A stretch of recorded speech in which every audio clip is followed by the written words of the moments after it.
Howdy. It's my pleasure to be here today. I am, as you said, I teach at the intersection of new media, religion, and digital culture at Texas A&M University, which is a state-run university. But I've been studying the relationship between religion and the internet since the mid-1990s, and I've been doing work on the intersection between mobile culture and religion since about the mid-2000s.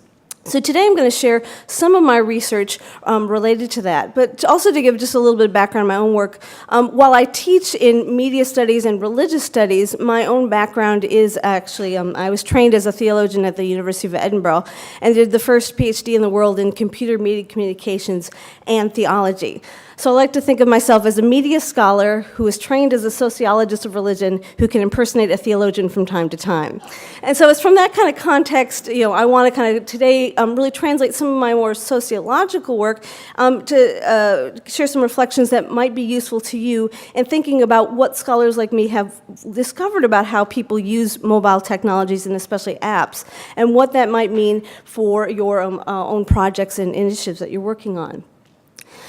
So in the mid-2000s, Genevieve Bell, who worked for Intel as a research scholar, she was doing a lot of work in Asia, and she began to notice that a lot of people, especially in Buddhist and Hindu communities, were kind of trying to see how mobile technologies and then feature phones could be adapted into their religious practice, and especially used for facilitating worship and prayer. And she wrote several studies kind of documenting some of these trends within these communities. And she wrote this in a report to Intel. She said, techno-spiritual practices are important, i.e. we as an industry need to pay attention to them, because they highlight alternate paradigms for technology creation, deployment, consumption, and resistance, as well as pointing to different communities' practice and habits that could be supported by our work. And so we see that many scholars, even outside of religious communities, are starting to pay attention to how people are integrating mobile technologies and digital technologies into their everyday life. So much more should we in this room kind of really pay attention to what we can learn from those studies and how that affects what the work we do. So in the last 2 decades, my research kind of encapsulates this idea of digital religion as lived religion. So I began my work looking at how people build religious community and cyber churches online in the age of email, and then in the 2000s moved on to looking at comparative work to how Jewish, Muslim, and Christian groups were appropriating new technologies, and especially the debates and tensions communities had about to what extent they should adapt, adopt, or maybe resist certain technologies. More recently, I've been looking at how people practice religion in digital contexts online and looking at what the trends of those practices are. And I just recently finished a book on how people practice religion or understand religion in gaming culture and context. So I've done a lot of different work. But what I find about the kind of religion that people practice in digital and mobile contexts can be described by this term, lived religion. Now, lived religion is a concept that emerges out of sociology of religion. And what lived religion argues is that increasingly people are practicing religion in ways that are not tied to a specific community or institution. You hear these phrases like having faith without affiliation or belief without belonging. And so what this means is that people all over the world are increasingly seeing that religion or spiritual aspects of life are important to them, but they find that kind of attaching themselves to one community or to one denomination is not the way that they understand that religion. And especially in the American context, we see this move toward lived religion as young people increasingly kind of not being adherents to kind of, again, institutions or denominations, but still describing themselves as spiritual. And so we see that this is a challenge, especially for religious communities and organizations, because when we think about religion, we think about how people ascribe to a particular religious identity. They go through initiation processes. They kind of get enculturated into that religious culture, and they live it out. And especially in the Western world, and this is specific in the Western world, that's not how people see religion, which creates a lot of opportunities, but as well as challenges. And along with this trend toward lived religion that we see in the West, we've also seen the growth of digital culture, or what scholars in media described as participatory culture. And so some of the key traits of digital culture really mesh well with this idea of living religion in a new way. So digital culture is about living in networks where people are building loosely bound affiliations rather than tightly bound networks defined by a church or a family or geography. We see that a participatory culture and digital culture is all about instantaneous communication. And it's also highly personalized. So one thing we see, especially when people begin to use digital technologies and import religion into these digital contexts, they're actually encouraging this form of lived religion, where again, people are kind of using the network to find their tribe, as it were, that may not be the people that live next door to them or even part of their face-to-face social network, that people are coming together and basically creating their own versions and interpretations of religion and theology that are for people they meet online. And so the participatory culture, digital culture, and lived religion are going hand in hand and accentuating these trends that go beyond denominations. And so I've, in my research and studying how people practice religion online in this, Web 2/3.0 world that we live in, we begin to see that people are using digital media in ways to kind of experiment with their religious identities and create new ways of being. We live in a world where Jesus has multiple Facebook accounts, and the Buddha tweets every day, and people are using their cell phones as an extension of their religiosity and their faith, integrating, and especially with so much information out there, mobile devices are becoming the hub by which people integrate and try to make their spirituality 24/7, whether it's through experiences or information content gathered together on that mobile device. So in the last, especially 6 months, I've been doing several research projects with my students at Texas A&M University. Studying digital culture and religion is one of these things that if you take a nap for a couple months, you're out of date. So about every other year, I do a major research project to kind of map the field. And so in the last 6 months, I've had 3 projects going. One on looking at religion and app culture, which I'll talk a little bit at the end. Another one with graduate students looking at how memes and religious memes, what those tell us about the ideas people have about religion and popular culture. And the third project, I've been working with grad students on looking at how people use social media as part of their religious lifestyle. And so I'm going to share just really briefly kind of 4 current trends about digital religious practice that we've seen, especially in the last 6 to 8 months, changing some of the scene, and then end by talking about some of the current research that I've been doing and other scholars on app culture and digital mobile culture and what that has to say for us. So the first finding that we found is that that there's a strong move toward image-based digital media as a sphere for devotional and religious identity expression. And what that means is that we used to live in a world where people blogged, and then blogging is now kind of on the downward swing, and then we've seen the move toward microblogging, so to 140 characters, and now 140 characters is seen as too long. So we've seen this movement toward Pinterest, toward Instagram, Vine, a lot of image-based media. And we see these image-based mediums becoming important for especially young people expressing their religious identity, and also important spaces for doing devotional work. So I've had students that have been looking at, especially on Instagram and Pinterest this semester, how people express religious ideals and religious beliefs.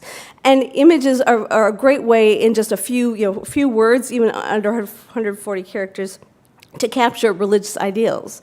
And anyone through Instagram can become a professional photographer and express their religious identity. So this becomes an important place, and especially we see apps and technologies, websites that allow people to play with images, to post images, and have conversations around images become very important, especially for young people talking about religious beliefs and ideas, not just in the Christian context, but in many other contexts, and especially trying to kind of negotiate what they mean to be a spiritual or a person of faith in the 21st century. A second trend that we've noticed, especially in social media, is this move towards social media as being an outlet for issue-oriented activism.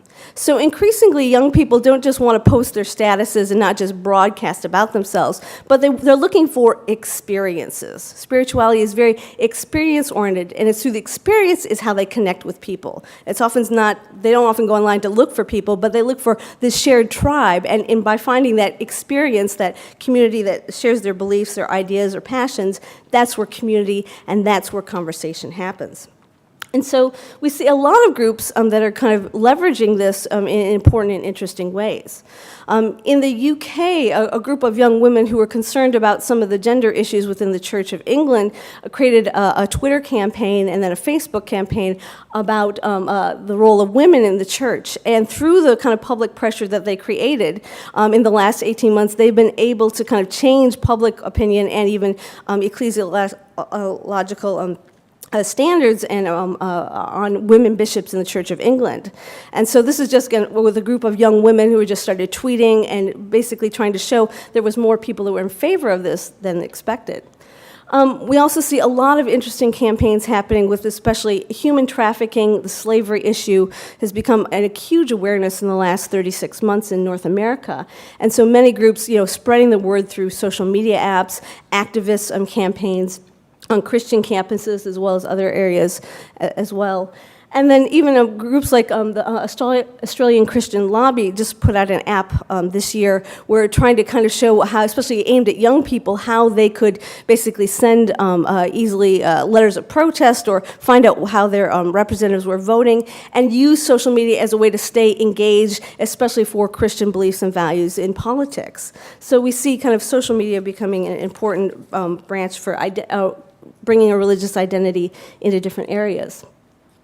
The third trend that we're seeing is the move toward remixing religion and mashup theology. For the last few years, we've seen quite a few, the rise of theologians, so people that without theological training that do blogging and get a huge following, people like Rachel Held Evans, Tony Jones, that are making an impact in different theological sectors.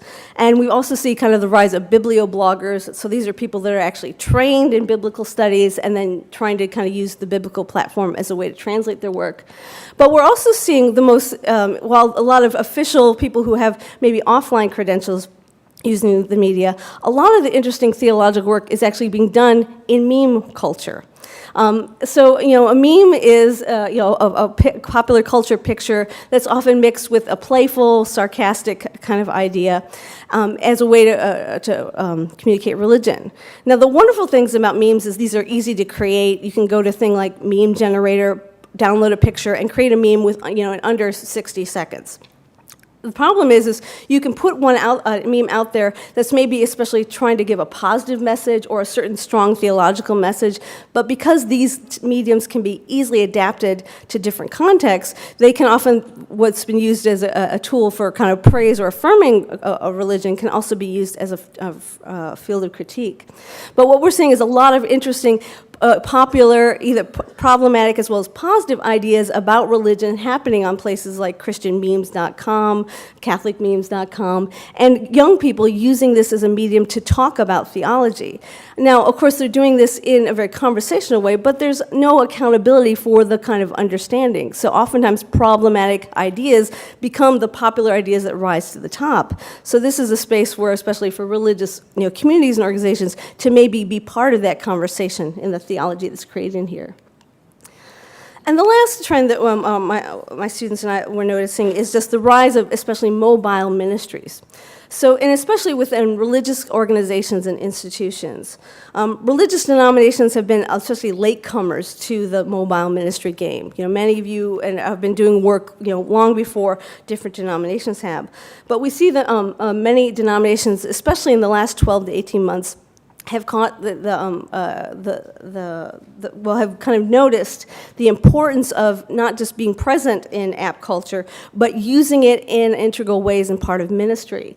So two apps that have been launched in the last 6 to 8 months that have made a big splash. One was the Pope app. So, for the Catholics or other people who are big fans of Pope Francis, want to cyberstalk his activities, where he's at, what he's saying, and just keep up with his thought for the day, the Pope app has become a huge, important place.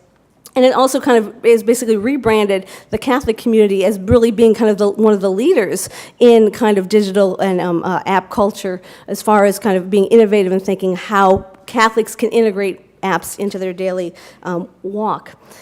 Just last week, the Church of England, which I've done consulting work for, just launched an app for the prayer book. And the interesting thing about this is that the Church of England has never been known as innovators that are kind of ahead of the curve. They've been quite hesitant adopters of technology. But in creating this app, they didn't just want to put the prayer book on an app, but they are actually encouraging people to now bring their smartphones into the services. This is partially financially, so that churches, that maybe can't keep up with new versions of the Book of Common Prayer, people can have that on their phone.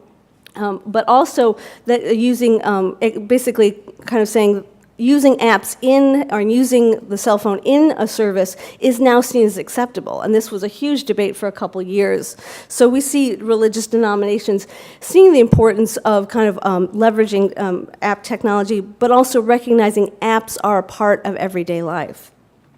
So this leads into my own research that's been looking at religious app culture. And I want to share some of the kind of key findings of 4 studies that have been produced, and what that has to say about especially some of the work that you do. So there's, to date, there's only been 4 studies on Christian communities' work with apps. And so if anyone knows of more work beyond this, I'd be happy to hear.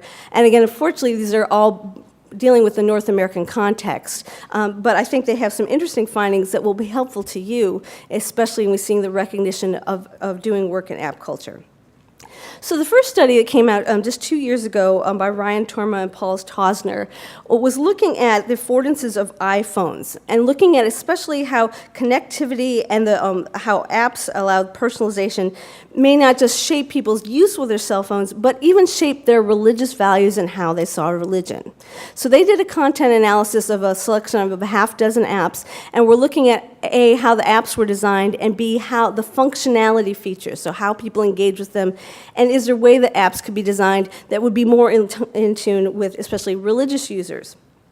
So what they found is that religious texts that people produced, digital texts for mobiles, were most engaged with when they were wrapped in an audio-visual text or kind of outlet. So they found that especially for people that just purely text-based apps had less take-up, had less engagement, people saw as less authentic in their actually religious experience, that the audio-visual aspect is very important for people engaging in religious experience through the digital and mobile.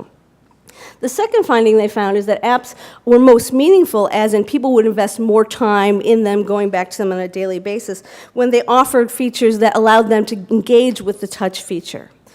So what this means is that if you had an audio-visual kind of thing where people actually had to use their finger to kind of select an item or engage in some way in a physical way, that gave it a more meaningful. So we're seeing that, again, this idea of live religion as being very experiential is important. The idea people want to engage, they want to see, they want to use all of their senses in the religious app experience. Second study that came out, Wendy Beller, and this is based on her master's thesis, and she's one of my graduate students. Beller did a study of evangelical university students and how they assess the iPhone apps, especially what kind of apps do Christian college students want to use and why. And what she found is that the 3 key factors that these students made evaluation on was the convenience of the app, so how easy it was to use, their usability and quality, and then the facilitation of religious experience. So people wanted apps that would allow them to engage in their faith in some way, whether that was to help facilitate prayer, maybe remind them, about prayer times, or giving, or interacting on issues of the day. They wanted some kind of engagement. She also found that motivations for app use were based on the spiritual impact. So was there some kind of personal connection? Could I connect in a personal way to the content or the experience that app was offering?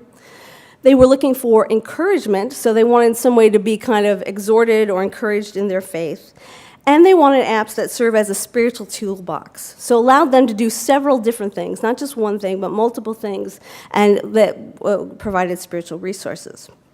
Now, the one thing that she found is that she would have thought, especially with evangelical young people, that they would have several apps that are focused around evangelism. And surprisingly, especially from what you can see in these traits, these are apps that are focused on individual experience and my own devotional life rather than outreach. And overwhelmingly, what we're finding within these studies is that apps are facilitating the individual, not the communal and not outreach. That's not to say that these apps aren't available, but that people are more drawn to things that benefit the person. And so this says that there needs to be some teaching and culturing to actually, when there are evangelism apps that need to, young people need to be encouraged, to taught, and see the importance of going beyond themselves in their digital and mobile experiences. Finally, Wagner's study, she did a study of 100 different apps and was looking at kind of how people use them, especially for what they would describe as authentic religious experiences. And she was arguing that many people, the reason they download especially religious-oriented apps is because they're looking for some kind of authenticity. They're looking to connect their faith on a 24/7 way. And so they want apps to help them kind of integrate that, and especially in creating their own form of identity. But the thing she found, especially with people who use the Apple iTunes Store, is that they often would download apps that are not just from the Christian tradition. They're from multiple traditions. And so what she found is religious apps actually may encourage kind of a pluralism of religious identity. Again, this lived religion that's not just drawn from one institution or one source, which could be obviously highly problematic in some context. So lastly, I just want to share a few details of a current study I'm working on with graduate students, and I want to give a virtual shout out to Brian Altenhofen, Wendy Beller, and James Cho, who have been the prime movers in this 3-year study that we're halfway into, looking at religious apps and looking especially the functionality of how the apps are designed. And in this study, we've been looking at 451 apps from different religious traditions, the 5 major world traditions, and trying to look at how they are designed and the motivations behind their design. We've been using the iTunes App Store, and if anyone of you have used that, you know that there's a challenge there because these apps are often not clearly categorized, unlike in iTunes in the music, where there's spiritual and religious are category. There's no such categories. So we've had a bit of a challenge in identifying them. But in the sample that we looked at of specifically 130 Christian apps, we found that most iTunes, most common iTunes categories were reference, lifestyle, and utilities. And within these apps, we found most Christian apps were oriented around sacred text, so biblical text. So most, at least the majority of apps were about either offering digital Bibles to people, digital Bible tools, such as this popular Girlfriends in God devotional, kind of a daily devotional app, as well as kind of digital storytelling, either around biblical stories or kind of helping people connect and create religious and Christian narratives through different apps. So that's the main way that these most apps are created, at least within the iTunes Store. And then when we also did like a comparative study between the 5 traditions, we found that apps were oriented around 2 kind of major classifications. First, and actually is the latter category, most apps are embedded with religious content, which means the majority of apps, in iTunes at least, are focused on delivering content to people. Some of those are quite interactive, so they may have a social media component or link to other organizations or websites. But a lot of these are actually very broadcast-oriented. So unfortunately, these are kind of taking an old media paradigm and trying to put it into a digital format. And that means that while there's a lot of them out there, they actually have less take-up than the other category. The second category is the apps oriented around religious practice.